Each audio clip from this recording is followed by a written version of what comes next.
After 10 years of conquering the world, Opis Mutiny, Alexander the Great almost lost everything, not to an enemy army, but to his own men. They had marched 10,000 miles, fought 100 battles, buried brothers in foreign soil. This was the greatest army on earth, and then something broke. They looked at their king and didn't recognize him anymore. He wore Persian robes, spoke like a god, demanded they bow, like slaves. The same men who had followed him to the edge of the world now stood in silence, and in that silence as a thought began to spread. Quite dangerous. A thought no army had ever dared to think before. What if they just refused? Opis Mesopotamia saw the announcement, the misunderstanding, the spark that lit the fire. He meant well. This is the cruelest irony of the Opis Mutiny. Alexander genuinely believed he was doing something kind. He stood before them on that platform in Opis, looking out at the weathered faces of the men who had followed him across the world, and he made what he believed was a generous offer. Those who were unfit for further service, the wounded, the elderly, those who had given everything would be discharged. They would return to Macedonia with gifts so lavish that they would be the envy of everyone who stayed behind. They would sail home in honor, carrying with them the gratitude of their king. He smiled as he said it. He expected cheers, but something went wrong. Something went terribly, catastrophically wrong. The men did not cheer. They did not thank him. Instead, a murmur began to spread through the ranks, quiet at first, then louder, then unmistakable.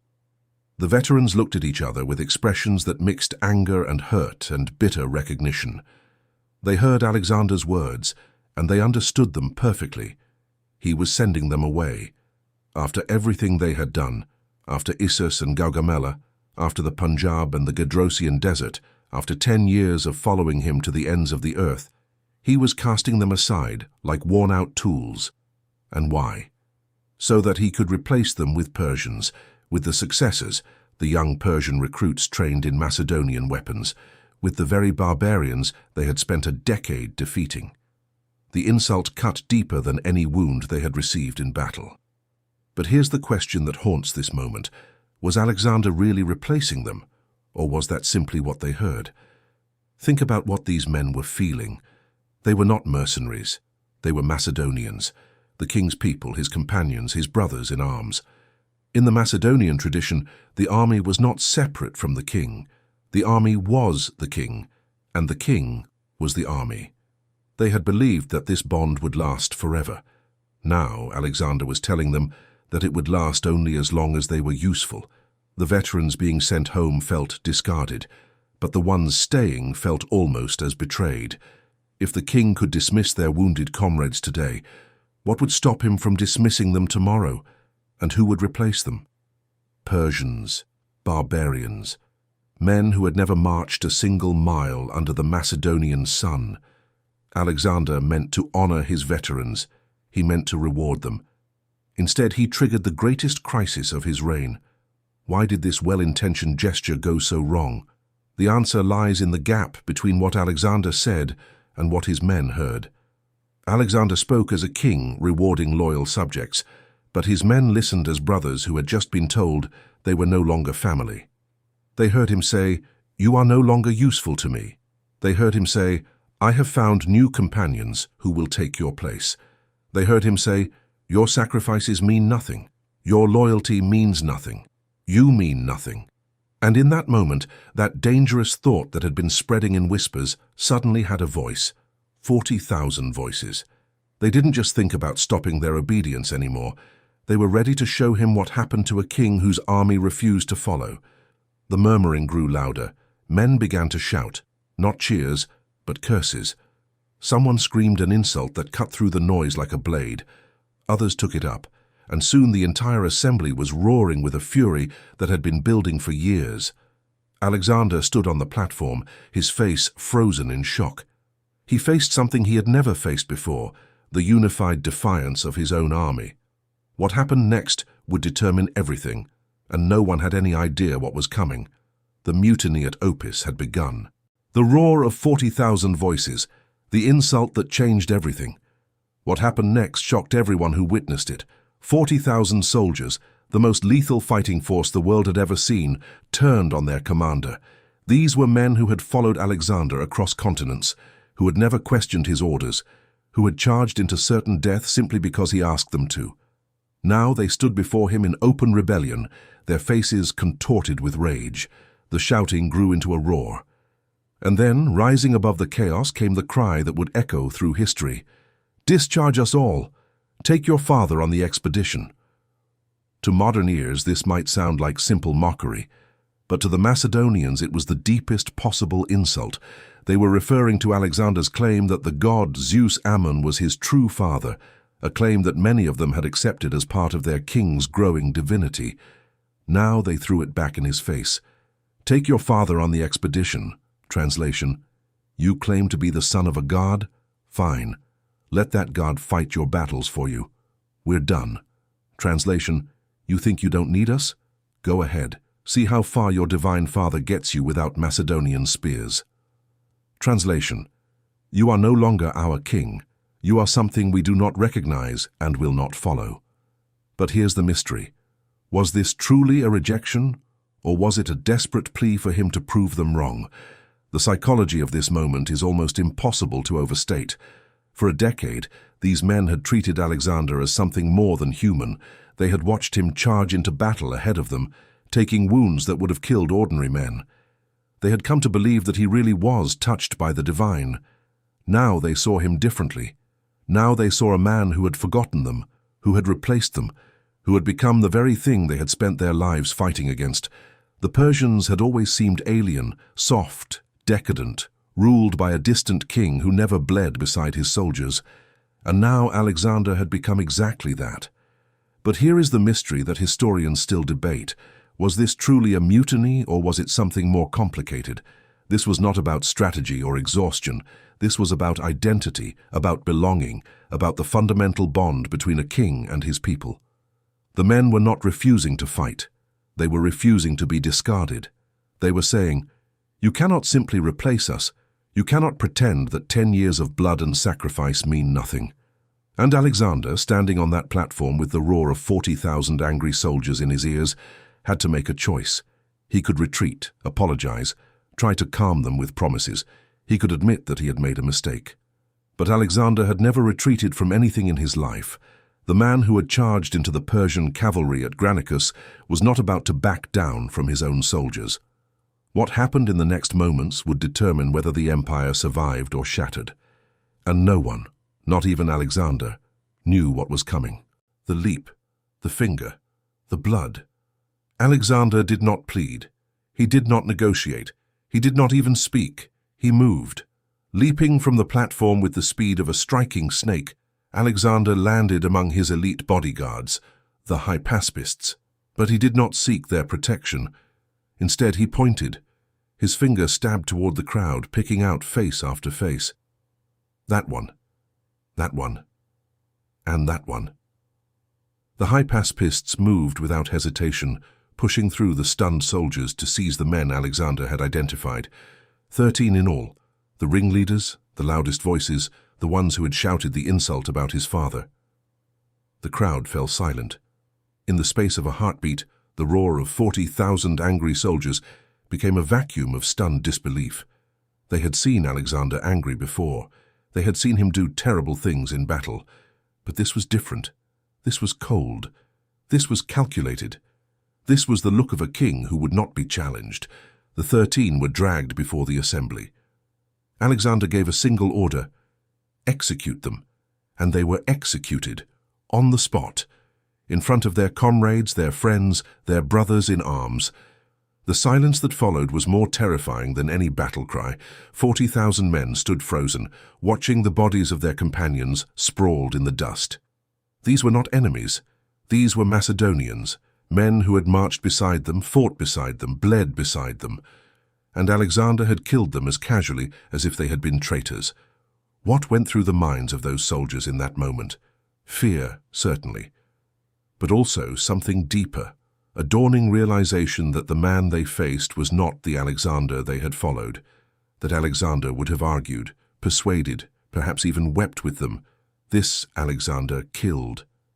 But there was something else too. Something that twisted in their chests like a knife. Respect. Because even as they feared him, even as they hated him, they could not help but respect him. This was their king. This was the man who never backed down, never surrendered, never hesitated. And in that moment, watching him stand before them with blood on his hands and fire in his eyes, they remembered why they had followed him. The shock of command had never been demonstrated so brutally. In a single gesture, Alexander had reminded every man in that army that despite their grievances, despite their numbers, despite their collective power, his authority was absolute. But here is the mystery that lingers. Why these 13? How did Alexander choose them so quickly, so confidently? Had he been watching, waiting, memorizing faces? Had his intelligence network identified the ringleaders days before? Or did he simply trust his instincts, pointing at random, gambling that the shock of execution would break the rebellion, regardless of who died? We do not know. The ancient sources do not tell us. The mutiny, which moments before had seemed unstoppable, now hung in terrified suspension. The men did not know what to do. They only knew that their king stood before them with blood on his hands, and that he was not finished with them yet. Alexander climbed back onto the platform. The silence pressed down like a physical weight. 40,000 men waited to hear what their king would say. And then Alexander spoke.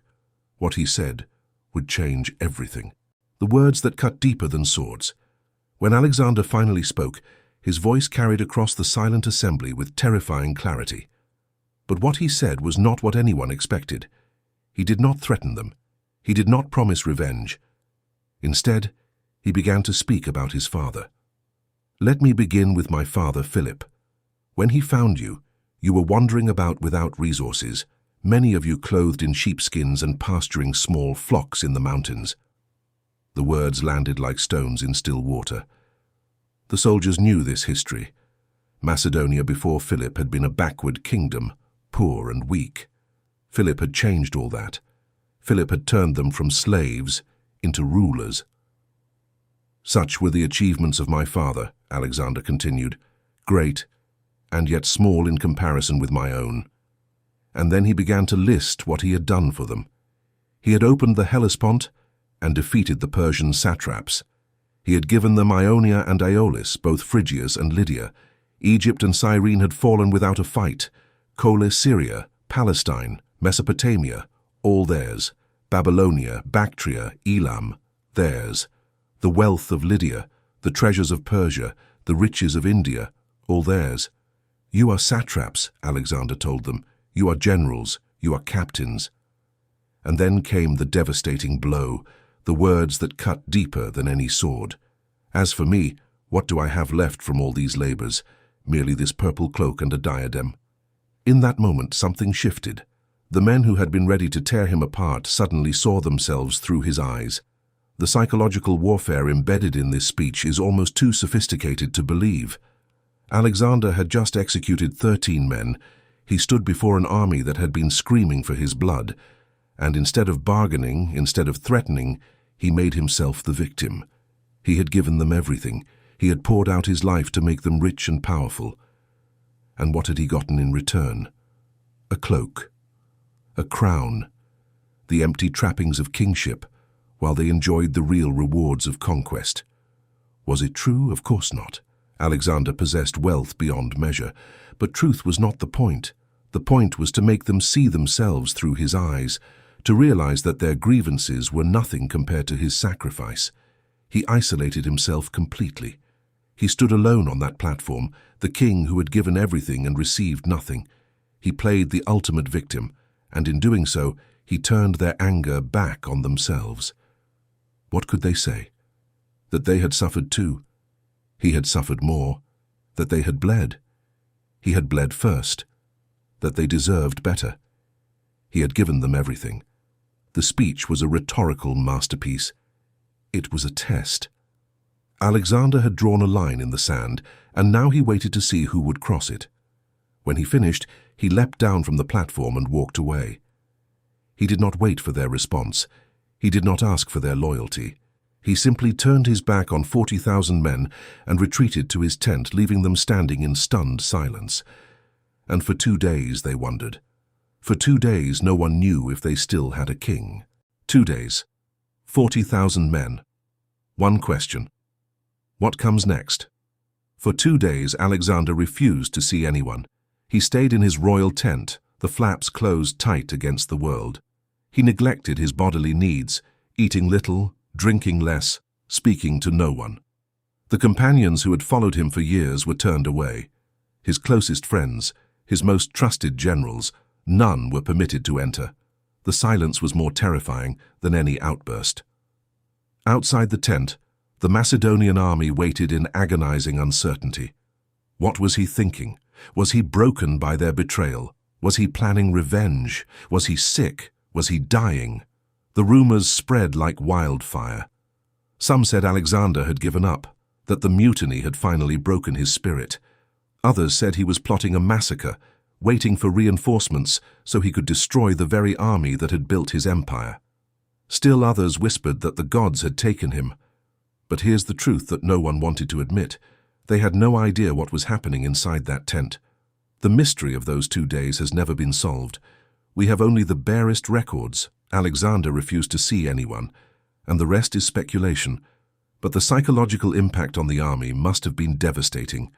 Their king, the man who had always been at their head, who had always been visible, accessible, present, had vanished. The tent that held him became a monument to their guilt and fear. Every moment that passed without word was another moment of uncertainty. The silent treatment was not passive, it was aggressively strategic. Alexander understood that his absence would be felt more powerfully than his presence. By withdrawing, he forced them to confront what they had done. By refusing to speak, he made them imagine what he might say. By staying hidden, he became a mystery they had to solve. And while they waited, paralyzed by uncertainty, Alexander was planning his next move. What was he thinking in there? Was he truly broken, weeping in the darkness? Was he coldly calculating his next move? Or was he simply waiting for them to realize that they needed him more than he needed them? The answer would come on the 3rd day. We cannot know. The tent flaps remained closed, the king remained hidden, and 40,000 men remained outside, trapped in the unbearable silence of not knowing. But on the 3rd day, the tent flaps finally opened. And what emerged was not what anyone expected. The move no one saw coming. Alexander emerged from his tent transformed. He did not call for the Macedonian commanders. He did not summon his companions. Instead, he invited the elite of the Persians, the very men whose presence had sparked the mutiny, into his presence. And then he did the unthinkable. He reorganized the command structure of his army, giving the top military posts to Persians. He created new units, filled with Persian soldiers, and gave them the most prestigious Macedonian names: silver shields, foot companions, companion cavalry. He established a Persian royal squadron, a Persian unit of hypaspists, a complete parallel army built from the men his Macedonians had considered barbarians. The message could not have been clearer. Alexander did not need the Macedonians. But here's the question that has haunted historians for 2 millennia. Was he bluffing? Could Alexander really have led his empire with a Persian army? Was it possible to simply discard the Macedonians and build anew from the conquered peoples? Or was this a calculated performance designed to frighten the mutineers into submission? The ancient sources do not tell us, but the gamble was breathtaking in its audacity. Think about what Alexander was risking. The Macedonians were not just his army, they were his power base, his people, his identity. If he truly alienated them, he would be left with Persian recruits who had never fought a major battle. The empire would collapse. But Alexander understood something his soldiers did not. He understood that the Macedonians' identity was bound up in being his Macedonians. Without him, they were just another group of veterans. With him, they were the conquerors of the world. When word spread through the camp, the effect was immediate and devastating. The Macedonians suddenly faced the prospect of total obsolescence. The king was not just threatening to replace them, he was actually doing it. Persian soldiers were being given Macedonian names. Persian officers were receiving Macedonian honors. Everything they had built, everything they had bled for, was being handed to their enemies. They could not endure it. As one body, the Macedonians ran to the royal tent. They cast their weapons down before the entrance, the traditional gesture of supplication, and stood waiting. They shouted for Alexander to come out. They would not move until he took pity on them. The Persian gambit had worked. But the mystery remains. Was Alexander bluffing? Would he actually have followed through? We cannot know. Alexander took that secret with him to the grave. But what happened next would reveal something even deeper, something about the nature of loyalty, of love, of the bond between a king and his men, the kiss that meant everything and nothing. When Alexander finally emerged, he found his Macedonians in tears. These were the same men who had screamed insults at him days before. These were the veterans who had shouted about his divine father, who had demanded their discharge, who had seemed ready to tear him apart. Now they stood before his tent, weeping like children, their weapons cast aside, their pride shattered. Alexander himself was moved to tears. The sight of his soldiers, his brothers, his companions, broken and begging was too much even for him. One of the officers, an older man named Kalines, stepped forward to speak. His words revealed the true wound that the mutiny had exposed. "Sire, what grieves the Macedonians is that you have already made some Persians your kinsmen, and the Persians are allowed to kiss you, while not one of the Macedonians has been granted this honor." This was the heart of it, not the pay, not the discharges, not even the Persian soldiers. It was the kiss, it was the intimacy, it was the public display of affection that the Persians received while the Macedonians were kept at arm's length. They did not just want to be soldiers, they wanted to be family. Think about what Kalines was saying. After 10 years of war, after countless battles and endless marches, after watching their friends die and their youth fade away, what they wanted most was to be kissed by their king, not for glory, not for gold, for love.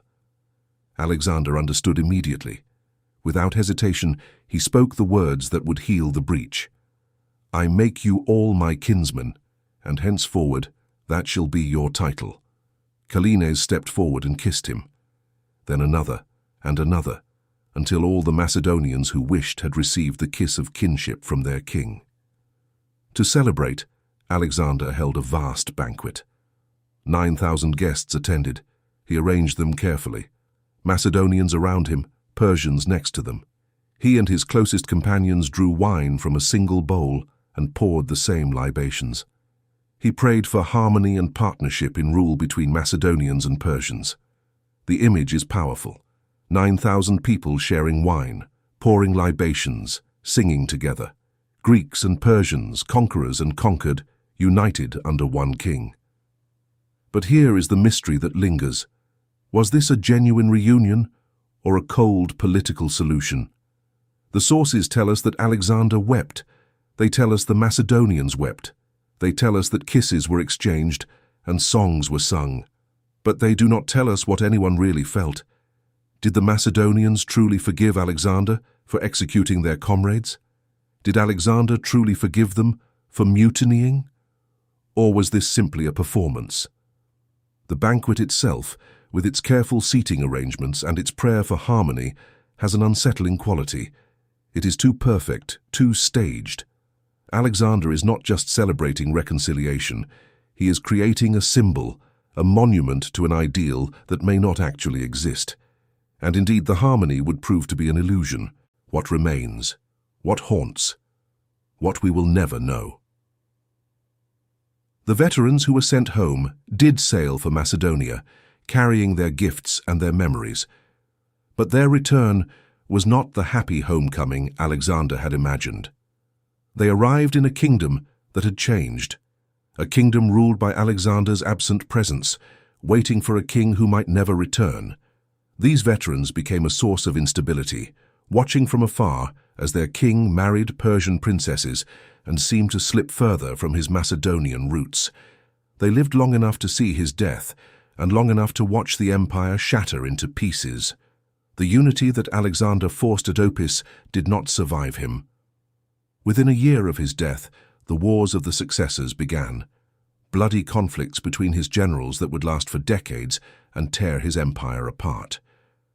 The Macedonians and Persians who had shared wine at the great banquet were soon killing each other over the scraps of Alexander's conquests, and the mysteries of Opis remain unanswered to this day.